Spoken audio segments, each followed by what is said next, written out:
직업훈련이란 미명하에 저임금 노동에 내몰리고 있습니다. 현행 최저임금의 10분의 1에도 못 미치는 돈을 받고 일하고 있습니다. 전주시 민간 위탁 상황이 총체적 문제라는 지적입니다. 위탁자가 잠적해버린 근로자 복지관은 감사 한 번 받지 않고 재위탁을 반복했습니다. 분당 위기인 민주평화당이 오늘 밤 의원총회에서 결판을 낼 것으로 보입니다. 당권파와 비당권파 간에 하루 종일 긴장감이 돌았습니다. 여러분 안녕하십니까? 전주 MBC 뉴스데스크입니다. 시설 장애인의 경우 매일같이 노동을 해도 받는 대가는 한 달에 고작 몇만 원이 전부입니다. 현행 최저임금의 10분의 1 수준인데요. 이를 시키는 복지시설이나 관리 감독하는 자치단체 모두 별 문제 아니라는 태도를 보이고 있습니다. 허현우 기자가 취재했습니다. 전주의 한 장애인 보호 작업장입니다.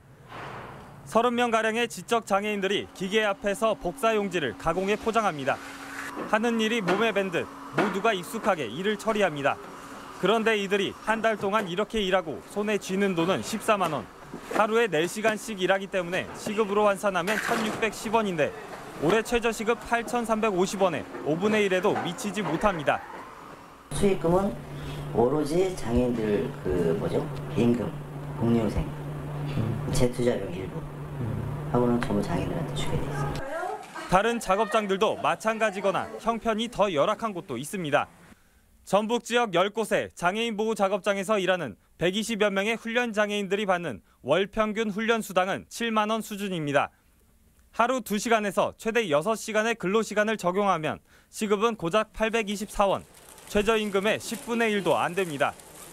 이 같은 일이 가능한 건 장애인들의 작업을 노동이 아닌 직업훈련이라며 노동법을 적용하지 않기 때문입니다. 작업장 장애인 중 5분의 1이 넘는 훈련 장애인들에게는 시설 마음대로 수당을 책정해 지급하고 있는 겁니다. 시설에서 그분의 작업 능력에 따라서 정하신 것 같아요. 저희가 여기서 이분은 근로자임이다, 이분 훈련장입니다 이렇게 나누는 규정은 없어요. 최저임금법은 근로능력이 현저히 낮은 장애인 노동자에 대해 최저임금을 주지 않을 수 있도록 하고 있습니다. 하지만 장애인 단체는 명백한 차별이라고 주장합니다. 교육 목적이란 이름으로 제외하고 예외적으로 보고 있는데 장애인이란 이유로 이루어지는 전형적인 차별의 한 형태라고 보고 있습니다.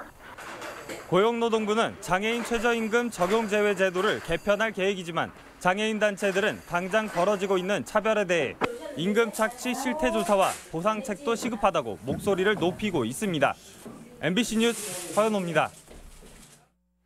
운영자들이 잠적해버린 전주 메이데이 사우나 사태는 몇 년 전부터 예견된 문제였다는 게 속속 드러나고 있습니다. 사우나를 위탁해준 전주시가 제대로 된 감사 한 번 하지 않고 내부 사정에도 눈 감아 왔던 겁니다. 한범수 기자가 취재했습니다. 지난주 환불 안내도 없이 문자 한 통만 남긴 채 문을 닫은 근로자 종합복지관 메이데이. 누적된 적자로 도시가스까지 끊긴 게 이유였는데 2년 전에도 똑같은 방식으로 영업을 중단한 적이 있습니다. 11시 정확히 11시쯤에 문자가 와가지고 그 문자 보고 좀 황당했습니다. 하지만 당시 메이데이는 전주시로부터 아무런 제재를 받지 않았습니다. 지난해 전주시의 38개 민간 위탁 업체의 2017년도 사업 성과를 분석한 평가서입니다.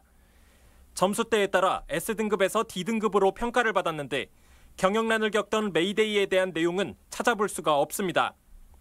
독립재산제는 정기평가 대상에 포함시키지 않은 조례에 따라 15개 위탁업체가 감시를 받지 않은 겁니다. 세세한 민간 위탁 사무에 대해서는 각 관리 감독 부서라든가 이제 담당 부서에서 위탁하고 지도 감독하고 이제 총괄. 위탁업체를 한번 선정하고 나면 다음부턴 관할 부서가 재계약을 마음대로 결정하기 쉬운 구조도 문제입니다. 현행 조례대로라면 메이데이처럼 운영진이 회계 부정에 연루되거나 제3자 재위탁 의혹이 불거져도 담당 부서만 눈을 감으면 계약 연장은 언제든지 가능합니다. 행정기관이 당연히 책임졌어야 될 그런 공공적인 업무들을 민간의 기관으로 넘기면서 거기서 문제가 발생했을 때에도 그 책임에서도 그 자신들이 벗어나는. 민간 위탁에 대한 불신이 높아지면서 직영 전환 요구까지 나오고 있는 상황. 전문성과 효율성을 높인다는 위탁 취지가 설득력을 얻기 위해선 무엇보다 철저한 관리 감독이 전제돼야 할 것으로 보입니다. MBC 뉴스 한범수입니다. 창당한 지 1년도 안 된 민주평화당의 집안 싸움이 심각해지고 있습니다. 제3지대 구축을 놓고 분당 우려까지 나오고 있는데 당의 운명을 가를 의원들 간의 끝장 토론이 잠시 뒤 시작할 예정이어서 결과가 관심입니다. 강동엽 기자입니다. 민주평화당의 오전 의원총회는 시작부터 냉랭한 분위기가 감지됐습니다. 정동영 대표와 유성엽 원내대표는 굳은 표정으로 함께하며 불편한 현재의 상황을 그대로 드러냈습니다. 유 원내대표는 작심한 듯 정 대표가 실체가 없다며 일축한 제3지대 구축의 필요성을 강조하고 나섰습니다. 꺼져가는 제3지대의 촛불을 되살려 국민의 여망에 부응하는 변화와 희망의 정치 세력으로 거듭나고자 하는 숙고의 발로입니다. 당권파와 비당권파의 갈등이 심해지는 가운데 밤 9시부터 진행되는 의원총회가 당의 운명을 가를 분수령이 될 전망입니다. 끝장 토론 형식으로 진행되는데 당의 진로에 대한 의원들의 가감없는 설전이 오갈 것으로 보입니다. 당이 쪼개지면 호남에서의 1대1 구도가 무너질 수 있다며 정 대표를 비롯한 당권파는 설득에 최선을 다한다는 방침입니다. 분열을 넘어서서 통합의 길로 가야 합니다. 정작 의원들이 고민해야 할 것은 자신의 당락이 아니라 전북이 얼마나 지금 힘든가 하는 것을 고민하는 것이. 하지만 낮은 당 지지율에 최고위원 임명을 둘러싸고 불협화음까지 터져나온 터라 갈등이 봉합될지는 장담할 수 없습니다. 극적인 봉합이냐 분당 수순이냐, 도내 다수당의 위기가 불러올 파장에 지역 정치권의 눈과 귀가 쏠리고 있습니다. MBC 뉴스 강동엽입니다. 도교육청의 상산고 자사고 지정 취소 후폭풍이 거셉니다. 학부모들은 어제 직권을 남용하고 학생 명예를 훼손했다며 김승환 교육감을 경찰에 고발했는데 김 교육감은 상산고에 책임론을 거론하며 맞불을 놨습니다. 조수영 기자입니다. 상산고 학부모들이 김승환 교육감을 경찰에 고발했습니다. 김 교육감이 자사고 지정 취소라는 결과를 미리 정해놓고 평가 절차에 부당한 영향력을 행사해 직권을 남용했다는 겁니다. 또 김 교육감이 한 방송에 출연해 상산고 학생들이 주말마다 서울의 학원으로 공부하러 간다는 발언을 했는데 이 역시 명예훼손이라는 겁니다. 지금 삼선이나 하고 있는 강한 권력이라고 생각하고요. 민원도 제기해봤고 하지만 아예 들은 척도 하지를 않아요. 고소고발 이외에 의지를 보여줄 수 있는 방법은 없었다고 생각을 합니다. 전북교육청의 결정에 학부모들이 반발 차원을 넘어 법적 다툼을 예고한 상황. 김 교육감은 재량권을 남용했다는 지적에 상산고에 책임론을 거론하며 맞불을 놨습니다. 우수 학생이 많은 만큼 성과를 보여야 하고 후발주자인 남성고도 70점대 점수를 받은 만큼 상산고는 더 높은 기준을 적용하는 게 맞다는 겁니다.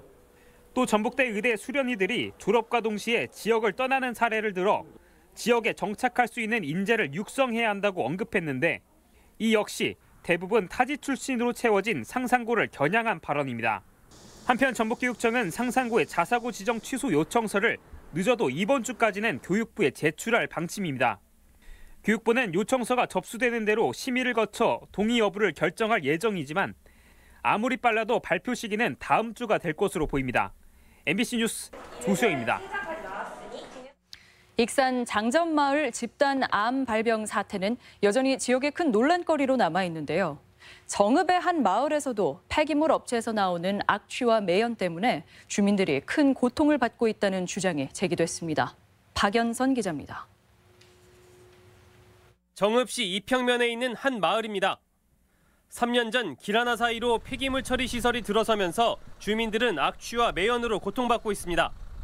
텃밭의 상추는 검은 그을음이 붙어 먹기가 힘들고 종일 불어오는 악취에 냄새가 배 빨래 널기조차 힘들 정도입니다.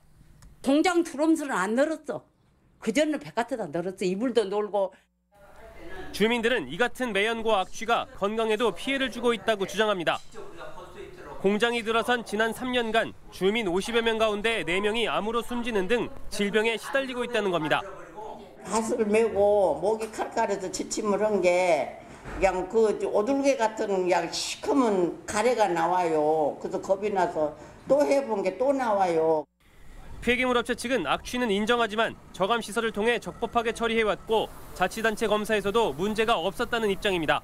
문제 해결을 하기 위해서 마을하고 협의도 하고 내가 좀 더 개선해보겠다. 저희도 투자를 계속하고 있습니다. 주민 피해는 지역 정치권을 통해 공론화되는 양상입니다. 특히 피해 마을은 정읍시에 폐기물업체는 부안군에 속해 있어 지역 간 갈등 우려도 적지 않습니다. 업체는 단속이 나오면 즉시 작업을 중단하는 등 문속임을 하고 있다며 행정기관과 업체에 대한 주민들의 불신은 주민 의견을 무시하다 사태를 키운 장전마을 사태를 반복하지 않기 위해서라도 도 차원의 적극적인 대응이 필요해 보입니다. MBC 뉴스 박연선입니다. 어젯밤 많은 비로 남원에서는 일부 침수 피해가 발생했습니다. 밤새 147mm의 큰 비가 쏟아진 남원에서는 노래방과 식당, 도로 일부가 침수돼 배수 작업이 이루어졌으며 가로수가 넘어지기도 했습니다. 오늘 전주에는 오후 한때 시간당 70mm의 비가 내렸고 완주와 진안에 20mm 안팎의 비가 내렸습니다. 기상지청은 밤까지 전주에 최대 50mm, 나머지 지역은 5에서 20mm가 예상된다며 국지성 호우에 주의를 당부했습니다. 군산시와 신협중앙회는 49억 원에 이르는 장기 부실 채권을 탕감해주기로 했습니다. 이번 빚 탕감은 신협중앙회와 관내 지역 신협이 기부한 채권으로 이뤄졌으며 대상자인 군산 시민 303명의 1인당 평균 빚은 662만 원, 이자는 985만 원으로 이들 모두 채무 불이행자 신분을 벗어날 수 있게 됐습니다. 중학교를 남녀공학으로 전환하는 방안이 추진됩니다. 전북교육청은 오는 2021년까지 정읍과 고창 등 5개 시군 18개 학교를 남녀공학으로 바꾸기로 하고 공청회에서 주민 의견을 수렴합니다. 도내 209개 중학교 가운데 현재 18.7%는 남녀공학이 아닙니다. 오늘의 간추린 뉴스입니다. 국립완주문화재연구소 설립이 확정됐습니다. 문화재청은 지역의 문화유산 조사 연구와 보존을 위해 2023년까지 국립완주문화재연구소 유물보전관리센터를 짓기로 했습니다. 향토기업 하림이 이달 초 익산 행복나눔마켓에 1억 2천만 원 상당 토종닭을 기탁한 데 이어 이번에는 전주종합복지센터에 3천만 원 상당 토종닭을 기증했습니다. 기증된 닭은 노인과 저소득층에게 제공됩니다. 전북지방우정청은 농협전북본부에서 도내 농산업체와 쇼핑몰 관계자들과 우수 농특산물 컨테스트를 개최했습니다. 품평회에서는 명절에 적합한 전자상거래용 우수 제품을 발굴했습니다.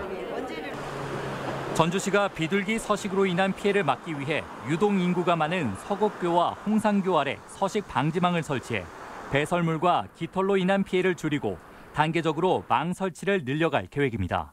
간추린 소식이었습니다. 민주평화당 전북희망연구소는 도의회에서 과학기술부와 농림축산부, 농진청 관계자 등이 참석한 가운데 전북과학기술원 유치를 논의하는 토론회를 열었습니다.